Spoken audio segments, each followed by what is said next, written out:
మన Varahi sales grand festive celebrations ప్రతి 10,000 రూపాయల కొనుగోలుపై ఒక బంగారు నాణెం ఉచితం. ఈ ఆఫర్ జనవరి 15 వరకు మాత్రమే.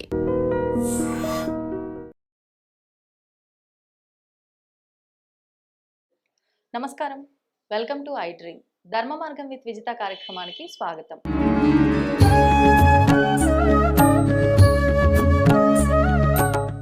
ప్రస్తుతం మనతో పాటు ఉన్నారు ఋగ్వేద అధ్యాపకులు సంతోష్ కుమార్ ఘనపాటి. ఇప్పుడు గురుగారితో మాట్లాడి మరిన్ని విషయాలు తెలుసుకుందాం. ముఖ్యంగా మనకి ఎన్నెన్నో సందేహాలు ఉంటాయి. మన ధర్మం గురించే కానివ్వండి, మన పండుగల గురించే కానివ్వండి, అసలు ఎందుకు జరుపుకుంటున్నాము, ఎందుకు ఆచరిస్తున్నాము, ఆచరించకపోతే ఏమవుతుంది, మరి ఆచరిస్తే ఎలా ఉంటుంది, ఇలాంటి సందేహాలన్నీ కూడా గురువు గారిని అడిగి సవివరంగా తెలుసుకుందాం. నమస్కారం అండి. నమస్కారం అండి. బాగున్నారమ్మా? చాలా బాగున్నాను, మీరు ఎలా ఉన్నారు? నేను బాగున్నాను. చాలా కాలం అయిపోయింది మనం ఇంటర్వ్యూస్ చేసి. సంతోషం మొత్తానికి. అయితే గురువు గారు, మనకి ఇప్పుడు రాబోతున్నది సంక్రాంతి పండగ. కొన్ని పండుగలు ఒక్క రోజునే జరుపుకుంటూ ఉంటాం, కొన్ని పండుగలు 2-3 రోజుల పాటు కూడా విశేషంగా జరుపుకుంటాం. అలా చూస్తే ఈ సంక్రాంతి కూడా మనము భోగి అని, కనుమ అని, సంక్రాంతి అని ఇలా 3 రోజులు జరుపుకునే పండగ. కానీ ఒక సందేహం అండి, ఈ పండగ అన్ని ప్రాంతాల వాళ్ళు జరుపుకున్నప్పటికీ ఎక్కువ ఆంధ్రాలో మంచిగా విశేషంగా జరుపుకుంటారు, తెలంగాణలో దసరా జరుపుకుంటారు. కొంతమంది అంటారు ఇది ప్రాంతీయ పండగ అని. మరి ప్రాంతీయ పండగ అయితే ఇక్కడ ఆ కొద్ది మంది అయినా జరుపుకోకూడదు కదా, అసలు ఇది ప్రాంతీయ పండుగ నిజంగా మన శాస్త్రంలో ఉందా, అసలు ఎందుకు ఈ పండుగ జరుపుకోవాలి, దాని గురించి వివరించండి. చాలా మంచి ప్రశ్న అండి. సంక్రాంతిని మన వాళ్ళు తెలుగు వాళ్ళందరూ కూడా పెద్ద పండుగ అని అంటారు. అవునండి. తమిళం వాళ్ళేమో పొంగల్ అని చెప్పేసి వాళ్ళు పిలుచుకుంటారు. అలాగే కేరళ వాళ్ళు కూడా పొంగల్ అంటారు. ఉత్తరాదిలో కూడా మీరు చూస్తే సంక్రాంతి, సంక్రమణ్ అని చెప్పేసి వేరే వేరే పేర్లు ఉన్నాయి. మొత్తం మీద మనం చూసుకున్నప్పుడు దేశవ్యాప్తంగా హిందువులందరూ జరుపుకునే పండుగగా మనకు కనిపిస్తూ ఉన్నది. అందరూ జరుపుకునే పండుగ సంక్రాంతి అని అంటే అసలు ఏమిటి? సంక్రమణము అని అర్థం. ఎవరి సంక్రమణం అని అంటే సూర్యుడు ఒక్కొక్క నెలకు ఒక్కొక్క రాశి నుండి ఇంకో రాశికి మారుతూ ఉంటాడండి. మొత్తం సంవత్సరంలో 12 మాసాలు. ఒక్కొక్క మాసాన్ని మనం తీసుకుంటే కనుక ఒక మాసం మేషంలో ఉంటాడు, సరిగ్గా 30 రోజులు ఉంటాడు. మళ్ళీ తర్వాత వృషభంలోకి వస్తాడు, 30 రోజులు. ఈ విధంగా 12 మాసాలు, 12 రాశులు. అతను ఉన్న రాశిని వదిలిపెట్టి కొత్త రాశిలోకి ప్రవేశించేటటువంటి రోజును సంక్రమణము అని అంటారు. దానికే సంక్రాంతి అని పేరు. సంక్రమణం అన్నా సంక్రాంతి అన్నా ఒకటే. అంటే ప్రతి నెల సంక్రమణం అయితే జరుగుతుందండి, కానీ మరి ఎందుకు విశేషంగా ఈ అదే ఇప్పుడు చెప్పబోతున్నారన్నమాట అండి. మీకు 12 మాసాల్లో 12 సంక్రాంతులు ఉంటాయి. మేష సంక్రాంతి, వృషభ సంక్రాంతి, ఈ విధంగా 12 సంక్రాంతులు ఉంటాయి. శాస్త్రంలో మీరు చూసుకుంటే మీకు ధర్మశాస్త్రాలు ఏం చెబుతూ ఉన్నాయి అంటే కనుక ఈ 12 సంక్రాంతుల్లోనూ కూడా శ్రేష్టమైనటువంటివి 2 సంక్రాంతులు. ఒకటి కర్కాటక సంక్రాంతి, మనకు జూలై మాసంలో వస్తుంది, కర్కాటక సంక్రమణం అంటాం మనం. రెండవది మకర సంక్రాంతి. ఇప్పుడు మనం చేసుకుంటున్నది మకర సంక్రాంతి. అంటే సూర్యుడు మకర రాశిలోకి వస్తాడు. ధనుస్సు రాశి నుండి మకర రాశిలోకి సూర్యుడు ప్రవేశించే రోజే మకర సంక్రాంతి అని మనం చేస్తాం అన్నమాట. అదే విధంగా మేష సంక్రమణం మీరు చూసుకున్నారనుకోండి, వాళ్లకు ఉగాది, సౌరమానాన్ని పాటించేటటువంటి కేరళ, తమిళనాడు, అలాగే ఇతర చాలా రాష్ట్రాల్లో సౌర కాలమానం ఉంటుంది, సౌర సంవత్సరం. వాళ్లకు మేష సంక్రమణం, వాళ్లకు ఉగాది. ఆ విధంగా మొత్తం 12 సంక్రాంతులకు 12 విశిష్టతలు ఉండగా మేష సంక్రమణము, మకర సంక్రమణం, ఈ 2 మాత్రం ముఖ్యంగా పండుగలుగా మనం చేసుకుంటాం. కర్కాటక సంక్రమణాన్నేమో కొంచెం పుణ్యాన్నిచ్చే పర్వదినంగా, అంటే సాధారణ పర్వదినంగా మనం చేసుకుంటామండి. మనం ముఖ్యంగా మకర సంక్రాంతిని పెద్ద పండుగ అని మనం చేస్తామండి. ఈ యొక్క మకర సంక్రాంతి నాడు మరొక విశేషం ఏమిటి అని అంటే కనుక సూర్యుడు యొక్క ఉత్తరాయణం ప్రారంభమవుతుంది. ఉత్తరాయణ పుణ్యకాలం. అంటే ఆయన దక్షిణం నుండి ఉత్తరానికి ఆయన పయనిస్తాడు. అదేమిటండి సూర్యుడు పయనిస్తాడా అని అంటే కనుక చాలా సుస్పష్టంగా మీ ఇంటి బయట ఏదైనా ఒక బాల్కనీ లాంటిది ఉంటే కనుక మీకు రోజు సూర్యోదయం మీకు కనిపించేటటువంటి ప్రదేశం అయితే అక్కడ మీకు ఏవో చెట్లు, బిల్డింగులు ఏవో ఉంటాయి. మీరు ప్రతిరోజు కూడా సూర్యోదయం జరుగుతూ ఉన్నటువంటి ఆ యొక్క ప్లేస్ని మీరు మార్కు చేసుకుంటూ వెళ్ళండి. చేసుకుంటూ వెళితే మీకు దక్షిణాయనం అయితే కనుక మీకు ఇటు నుంచి ఇలా వచ్చేసి ఉంటాడు. ఉత్తరాయణం అయితే కనుక ఇటు నుంచి ఇలాగా వచ్చేసి ఉంటాడు. ఇది అందరికీ కూడా అనుభవ సిద్ధం, ఉరికే నోట మాట కాదు, గమనిస్తే స్పష్టంగా. ఒక ఆయన ఎవరో పెద్ద ఫోటోగ్రాఫర్ ఒక ఆయన ఈ ఉత్తరాయణ దక్షిణాయనాలని ఆయన చిత్రీకరించాలనుకున్నాడు. అనుకుని మొత్తం 360 రోజుల్లోనూ కూడా 180 రోజులు 180 క్లిప్స్, మళ్ళీ 180 రోజులు మళ్ళీ 180 క్లిప్స్ తీశాడు ఆయన. మొత్తం రోజు తీసుకుంటూ వెళ్ళాడు. ఉత్తరాయణంలో దక్షిణాయనంలో మొత్తం అండి రోజుకు ఒక క్లిప్, ఎక్కడ సూర్యుడు ఉదయించాడు అని అలా తీసుకుంటూ వెళ్తే మీకు చక్కగా నీట్గా ఇలా ఉంటాయి అన్నమాట. మళ్ళీ మీకు ఇలా ఉంటాయి. అంటే ఆ యొక్క ఉత్తరాయణ దక్షిణాయనాలు అనేవి సత్యములు. సూర్యుడు మేషం నుండి కర్కాటకం వరకు ఆయన, సూర్యుడు మకరం నుండి కర్కాటకం వరకు పయనించేటటువంటి 6 మాసాలు కూడా ఉత్తరాయణము అని చెప్పబడుతుందండి. కర్కాటకం నుండి మకరానికి పయనించేటటువంటి 6 మాసాలు కూడా దక్షిణాయనము అని చెప్పబడుతుంది. ప్రస్తుతం ఏమిటంటే మకర సంక్రమణంతో పాటుగా ఉత్తరాయణ ప్రారంభం కూడా, దానికి పుణ్యకాలము అని ఉంటుంది. ఆ పుణ్యకాలంలో ముఖ్యంగా సంక్రాంతి నాడు స్నానం, దానం, ఉపవాసం, అలాగే సూర్య పూజ చేయడం కూడా సాంప్రదాయం ఉంది. ఈ 4 ముఖ్యంగా సంక్రాంతి నాడు చేసుకోవాలన్నమాట. ముఖ్యంగా దానం దృష్టిలో పెట్టుకోండి. కొంతమంది పితృదేవతల కార్యక్రమాలు చేసేవాళ్ళు ఉంటారు చూసారు, తండ్రి లేని వాళ్ళు, తల్లి లేని వాళ్ళు. సంక్రాంతి నాడు ఆ పెద్దవాళ్ల పేరు మీద శ్రాద్ధం చేయడం కూడా సాంప్రదాయం ఉంది, చాలా విశేషం. అందుకే చాలా మంది అందరూ శ్రాద్ధం మొత్తం కార్యక్రమం చేయలేరు కాబట్టి చనిపోయినటువంటి పెద్దవాళ్ల పేరు మీద స్వయం పాకము అని చెప్పేసి పొత్తర్లు అంటారు. మీరు పల్లెటూళ్ళలో చూస్తే పొత్తర్లు ఇచ్చుకోవడం అంటారు. అంటే ఒక బ్రాహ్మణుని పిలుచుకుని వంట చేసుకునే సామగ్రి అంతా ఇచ్చేస్తారు దానంగా. బియ్యము, కూరలు, అప్పడాలు, పప్పు, ఉప్పు అన్ని ఇస్తారు, చింతపండు అన్ని ఇస్తారు. దానికి స్వయం పాకము అని పేరు. అది సంక్రాంతి నాడు ముఖ్యంగా పల్లెటూళ్ళలో చనిపోయినటువంటి పెద్దవాళ్ల పేర్ల మీద ఇస్తారు. అది శ్రాద్ధంతో సమానం, అది ముఖ్యంగా చేయాలి. ఉదయాన్నే పుణ్య స్నానం చేయడం అనేది చాలా ముఖ్యం. సముద్ర స్నానం కావచ్చు, నది స్నానం కావచ్చు, చెరువు స్నానం కావచ్చు, బావి స్నానం కావచ్చు, కొన్ని కొళాయి స్నానమో వేడి నీటి స్నానమో ఏదైనా ఖచ్చితంగా స్నానం చేయాలని బట్టి అంతేనండి. ఏది దొరికితే అది. మేమైతే అవకాశం ఉన్నప్పుడల్లా బావి స్నానం చేస్తూనే ఉంటామండి. సముద్ర స్నానం చాలా విశేషం. ఆ తర్వాత దానం, ఇందాక చెప్పినటువంటిది శ్రాద్ధ సమానమైనటువంటిది. అది కాకుండా దానాలు చేసుకోవచ్చు. అందువల్ల దానం కూడా చేసుకోవాలి. దానం అంటే ఏం లేదండి, ఎవరికి ఏ వస్తువు అవసరమో, ఏ వస్తువును ఎవరు ఉపయోగించుకుంటారో చూసుకుని దానం చేయండి, అదే దానం. అందుకే అన్నిటికంటే అన్నదానం మిన్నా అని ఎందుకన్నారంటే, భూమి మీద జీవించేటటువంటి ప్రతి జీవికి ఆకలిస్తుంది, ప్రతి జీవి ఆహారం సేవిస్తుంది. కావున అందరూ ఖచ్చితంగా స్వీకరించే దానం అన్నదానం. అందులోనూ ఏదైనా మనిషికి ఆశాజీవి, తృప్తి దేంట్లో ఉండదు. అన్నదానంలో మాత్రం మీకు చాలు అనేటటువంటి మాట వస్తుంది. అందువల్ల దానం చేసుకోండి. స్నానం చెప్పాను, శ్రాద్ధానికి సమానమైనటువంటి పితృదేవతల కార్యక్రమం వంటి పొత్తర్లు ఇచ్చుకోవడం, స్వయం పాకం కూడా చెప్పడం జరిగింది. కొంతమంది ఉపవాసం కూడా ఉంటారు సంక్రాంతి నాడు. ఎవరు ఉండాలి అని అంటే, పెళ్ళయ్యి పిల్లలు లేని వాళ్ళు సంక్రాంతి నాడు ఉపవాసం ఉంటే కనుక ఆ ఉపవాస ఫలంతో వాళ్లకు మంచి సంతానం కలిగే అవకాశం ఉంటుంది. సంక్రాంతి అవునండి. పెళ్ళయి సంతానం లేదు, సంతానం గురించి ప్రయత్నిస్తున్నా ఉన్న వాళ్ళు సంక్రాంతి నాడు ఉపవాసం ఉండాలి. రెండవ రోజు అండి భోగి, సంక్రాంతి, రెండో రోజు అండి సంక్రాంతి నాడు. పిల్లలు ఉన్నవాళ్ళు సంక్రాంతి ఉపవాసం చేయరాదు అని అంటారు. కావున పిల్లలు లేని వాళ్ళు తప్పక సంక్రాంతి ఉపవాసం చేయవచ్చండి.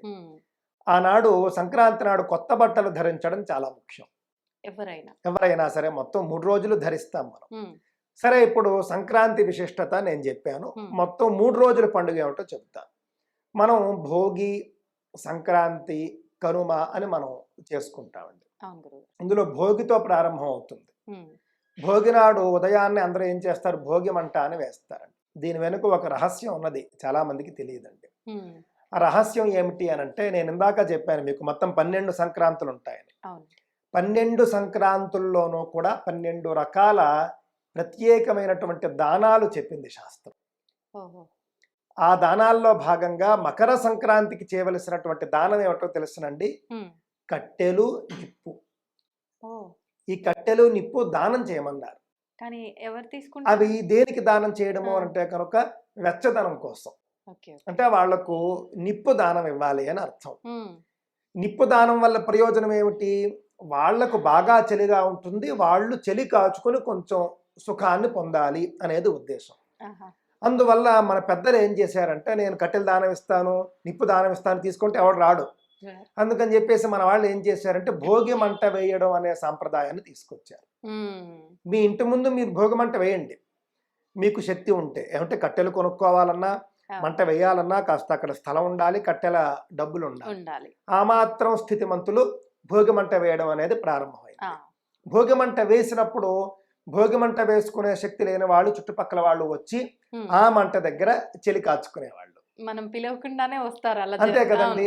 ఆ విధంగా మకర సంక్రాంతి నాడు చేయవలసినటువంటి, అంటే మకర సంక్రమణ ప్రయుక్తంగా చేయవలసినటువంటి ఆ యొక్క నిప్పు దానము అనేటటువంటిది ఏదైతే ఉందో దానిని మనం భోగి మంట రూపంలో ఇంతకాలము కూడా పాటిస్తూ వచ్చాం. అది దృష్టిలో పెట్టుకోవాలి. ఇది నేను ఎందుకు చెప్పానంటే, మీరు భోగి మంట వేయాలనే సంకల్పం మీకుంటే మీ సొంత కట్టెలతో మీరు వేయాలి. మీరు డబ్బిచ్చి సొంత కట్టెలు కొనుక్కుని వచ్చి మంట వేయండి. కానీ ఇంట్లో ఉన్న పాత వస్తువులు, పనికిరాని వస్తువులు ఇంట్లో ఉన్నవి ఎప్పుడూ కూడానండి ఈ కేవలం చెక్క తప్ప, అందున కూడా మంచి చెక్క దృష్టిలో పెట్టుకోండి. అంటే పాడైపోయినటువంటి, చెదపట్టినటువంటి, ఒకవేళ చెదపట్టి ఉన్నా కూడా మీరు శుభ్రం చేయాలి. దాన్ని శుభ్రం చేసి దానికి మేకులు అవి ఉండకూడదు. మేకులు అవి కొట్టుంటే అవన్నీ తీసేయాలి. తీసేసి పరిశుద్ధమైనటువంటి చెక్కని, మీ సొంత చెక్క అయితే మీరు తీసుకురావచ్చు.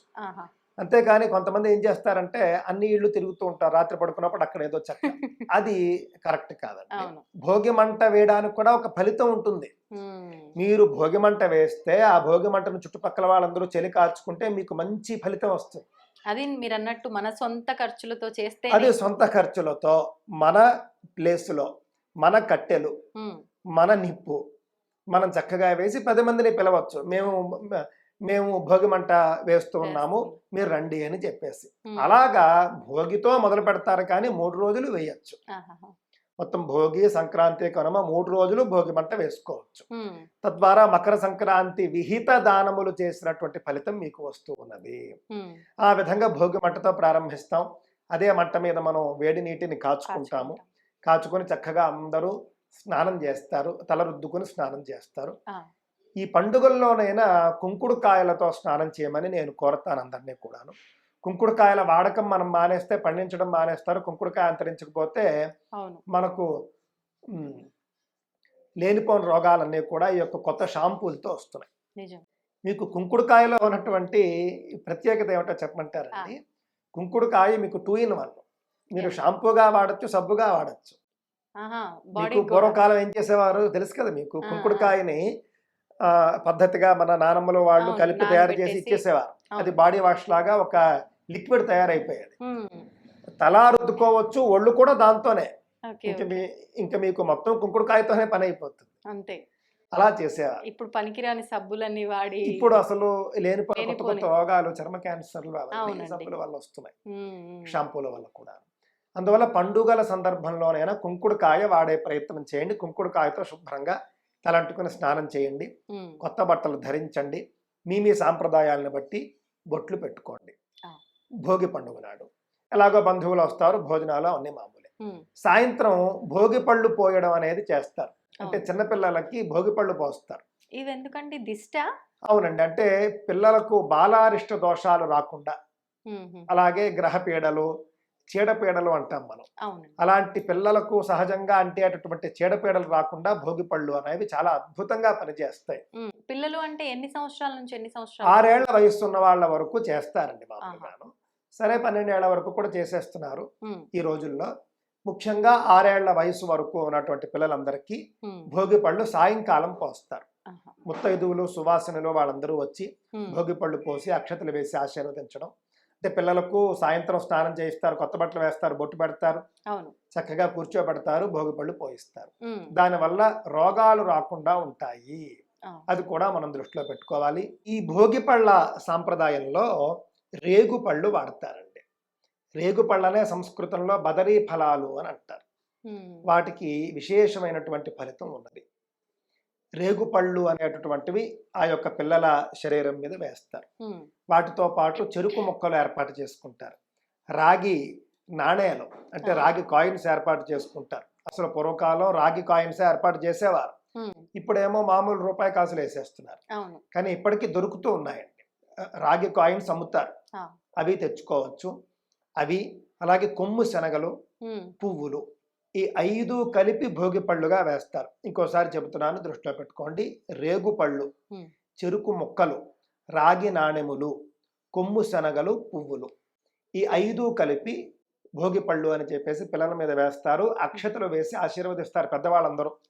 తద్వారా వాళ్ళకు బాలారిష్ట దోషాలు అవి ఉండవు, చాలా సుఖంగా ఆరోగ్యంగా ఉంటారు అని చెప్పేసి. రెండవ రోజు సంక్రాంతి పండుగ. ఆ రోజు కూడా ఉదయాన్నే లేచి చక్కగా చలిమంట వేసుకోవచ్చు. వేసుకున్న తర్వాత అదే మంట మీద వేడి నీరు కాచుకుని నేను కొన్ని ప్రత్యేకమైన సూచనలు చేస్తూ ఉంటాను అన్నమాట. ఇలాంటి పండుగల్లోనైనా సరే, అంటే సాధారణంగా మనం వేడి నీటి స్నానం చేసేటటువంటి పండుగల్లో సంక్రాంతి ముఖ్యం.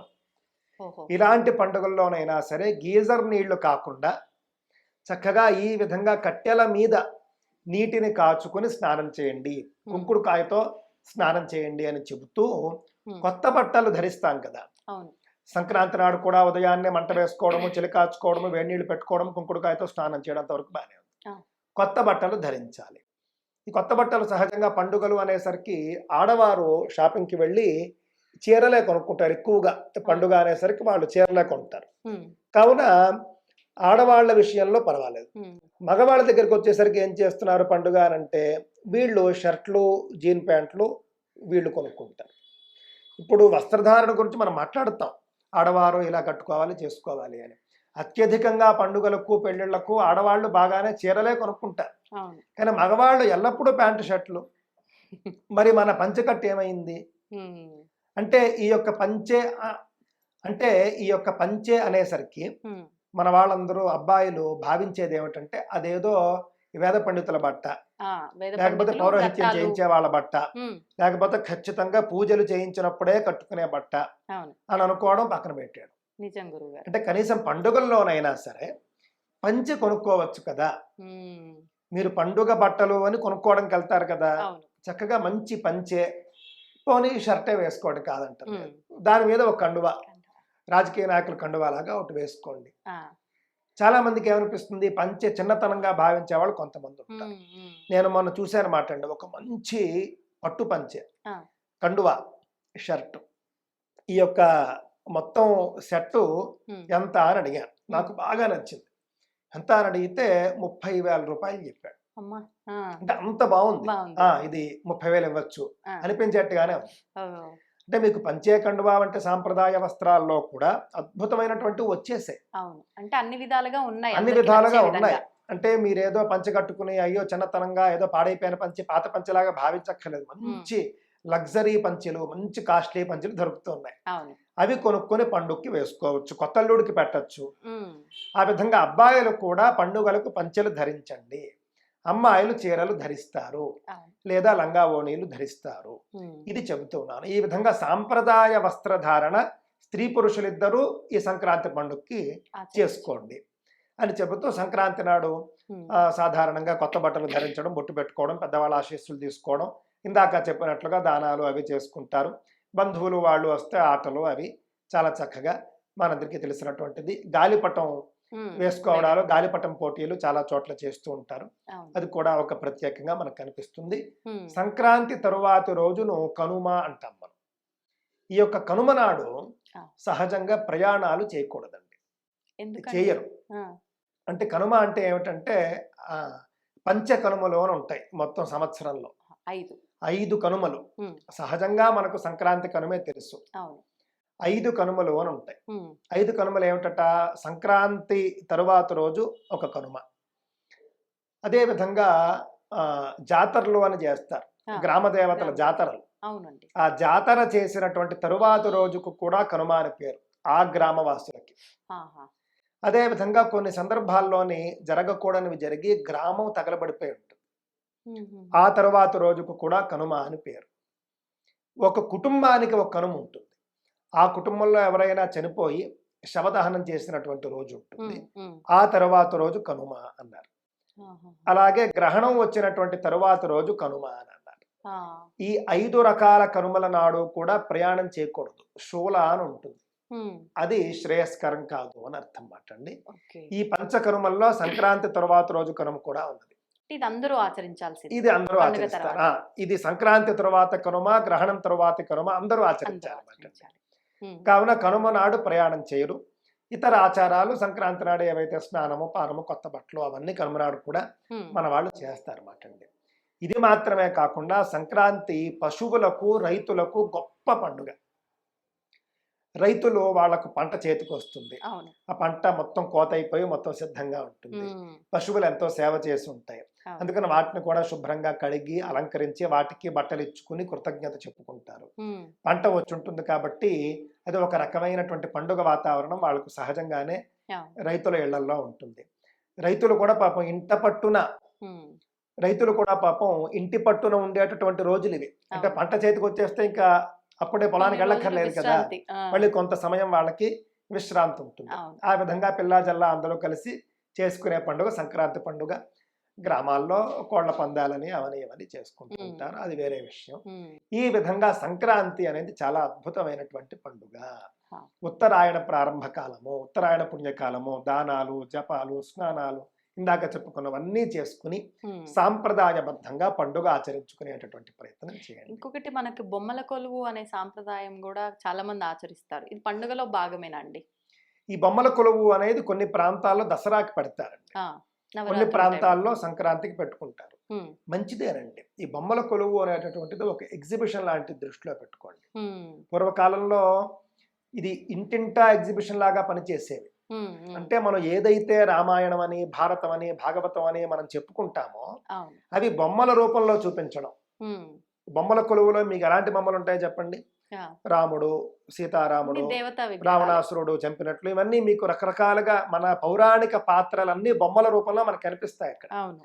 అంటే మన సనాతన ధార్మిక గ్రంథాలకు ఒక మూర్తి రూపాలు అని చెప్పాలి. ఈ బొమ్మల కొలువుల వల్ల పిల్లలకు ముఖ్యంగా మన యొక్క పౌరాణిక పాత్రల పట్ల, పౌరాణిక గ్రంథాల పట్ల అద్భుతమైనటువంటి ఒక మక్కువ ఏర్పడుతుంది. అవును. పిల్లలు బొమ్మలతోనే ఆటలాడతారు కాబట్టి ఉమ్, వాళ్ళు ఆడుకునేటటువంటి బొమ్మల రూపంలోనే పురాణాలను, ఉమ్. ఇతిహాసాలను అలవాటు చేయడం అనేది మన పెద్దలు మనకు అందించినటువంటి సాంప్రదాయం. కనీసం ఆ బొమ్మలు చూసినప్పుడైనా పిల్లలు ఆ బొమ్మను చూసి ఏదైనా అడిగితే వాళ్ళకి చెప్పడానికి ఉంటుంది. ఇతను హనుమంతుడు, ఈయన రాముడు, ఈయన కృష్ణుడు, శివుడు, దుర్గాదేవి అని చెప్పేసి ఉంటాయి. చాలా మంది తెలియక బొమ్మల కొలువులో ఈ అక్కర్లేని బొమ్మలు తెచ్చి చేరుస్తూ ఉన్నారు. ఎప్పుడూ కూడా హిందూ ధర్మానికి సంబంధం లేనటువంటి ఒక్క బొమ్మ కూడా బొమ్మల కొలువులో కలపకూడదు, దృష్టిలో పెట్టుకోండి. లాఫింగ్ బుద్ధ కూడా మనకు సంబంధం లేదు.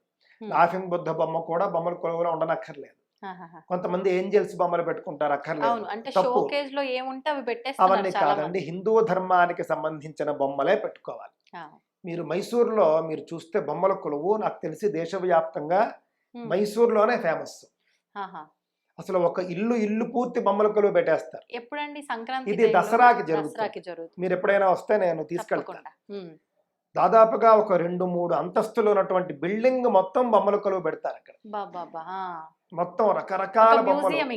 అంతేనండి, మొత్తం వేలల్లో ఉంటాయి, వేలల్లో బొమ్మలు పెడతారు. చాలా అద్భుతం. మేము ఎప్పుడు చూడడానికి వెళ్తాం. అంటే అనేక ఇళ్లలో, పెద్ద పెద్ద ఇళ్లలో పెట్టుంటారు, పిలుస్తారు, వెళ్తాం, చూస్తూ ఉంటాం. మొత్తం మనదే సాంప్రదాయం ఉంటుంది. మొత్తం మన యొక్క చరిత్ర, మన యొక్క సాంప్రదాయం, ఇతిహాసం ఇదంతా కూడా బొమ్మల కొలువు రూపంలో మన పిల్లలకు అలాగే ప్రజలకు చూపించడమే బొమ్మల కొలువు. మనం దీన్ని సద్వినియోగం చేసుకోవాలి. అక్కర్లేని వేరే మతాల బొమ్మలు, వేరే సంస్కృతుల బొమ్మలు ఇవేవి కూడా బొమ్మల కొలువులో పెట్టకూడదు, దృష్టిలో పెట్టుకోవడం. అయితే ఇప్పుడు ఈ సంక్రాంతి పండగకు ముందు చాలా మంది ఒక సెంటిమెంట్ గా భావిస్తారు. అంటే ఎటువంటి శుభకార్యాలు చెయ్యరు, కీడు అని చెప్పి అంటూ ఉంటారు సంక్రాంతి అంటే. కొన్ని ప్రాంతాల్లో కొన్ని కుటుంబాలు అయితే కొత్త బట్టలు కూడా ధరించరు, కీడు పండగ అని చెప్పి. ఇది వాస్తవమా అండి? అంటే కీడు పండగ అని కాదండి, ధనుర్మాసంలో సహజంగా ముహూర్తాలు ఉండవు. ధనుర్మాసంలో అంటే సూర్యుడు ధనుస్సులో ఉండగా శుభకార్యాలు ఏవి చేయరు. ధనుర్మాసం అనేది మీకు సంక్రాంతితో పూర్తవుతుంది. ధనుస్సు నుండి మకరంలోకి వచ్చేస్తాడు. అసలు మీకు శుభముహూర్తాలు మొదలయ్యేదే సంక్రాంతి తరువాత. కాకపోతే సహజంగా సంక్రమణానికి 1-2 రోజులు అటు ఇటు ముహూర్తాలు ఉండవండి, దానికి శాస్త్రం ఉంది. అలాగని అది కీడు పండుగ అని కాదు. మీరు సంక్రాంతి నాడు చేయవలసినటువంటి విశేష కార్యక్రమాలు చేయండి అని తప్ప సంక్రాంతి కీడు పండుగ అని కాదు. కొంతమంది భయపడతారు, భయాలకు అంతు లేదు. అయినప్పటికీ అదేం లేదండి. సంక్రాంతి తరువాత నుండి ముహూర్తాలు ఉంటాయి. సంక్రాంతి ముందు ముహూర్తాలు ఉండవు, సంక్రాంతి రోజును కూడా ఉండవు, సంక్రాంతి తరువాత రోజు కూడా ఉండవు. సంక్రాంతి తర్వాత ఒక 2-3 రోజుల తర్వాత నుండి మీకు అన్ని శుభకార్యాలకు ముహూర్తాలు మొదలవుతాయి, చేసుకుంటూ ఉంటారు. సంక్రాంతితో అప్పటి వరకు లేనటువంటి ముహూర్తాల కాలం పూర్తయి ముహూర్తాల కాలానికి ఒక అడుగు పడుతుంది. కావున కొత్త బట్టలు ధరించాల్సిందే. ఆ పండుగ 3 రోజులు కొత్త బట్టలు ధరించాల్సిందే. సంతోషం గురుగారు. ప్రతి సంవత్సరం ప్రతి పండుగ జరుపుకుంటున్నప్పటికీ మళ్ళీ కొత్త కొత్త సందేహాలు వస్తూనే ఉంటాయి. అవన్నీ కూడా చక్కగా నివృత్తి చేశారండి. ధన్యవాదాలు. చాలా సంతోషం. And for more videos, Please subscribe to iDream. Please subscribe to iDream. Please subscribe iDream. And please subscribe to iDream. For more videos, subscribe to iDream. please like, share and subscribe to the channel. Congratulations, iDream. Subscribe to iDream. Subscribe to iDream. So subscribe to iDream Media. iDream की iDream team अंदर की huge congratulations. Please subscribe iDream Media. Please subscribe to iDream. Subscribe iDream. Please subscribe to iDream. iDream అంటే నా కళల channel subscribe చేసుకున్న నోరు తిరుగుతలేదు, మీరైతే గంట గుర్తు కొట్టండి. For more such videos, please subscribe to iDream. Subscribe to iDream. Please subscribe to iDream. Please subscribe iDream Media. Please do subscribe to iDream. Please subscribe to iDream Media. For best entertainment and information, please subscribe iDream. And don't forget to subscribe to iDream.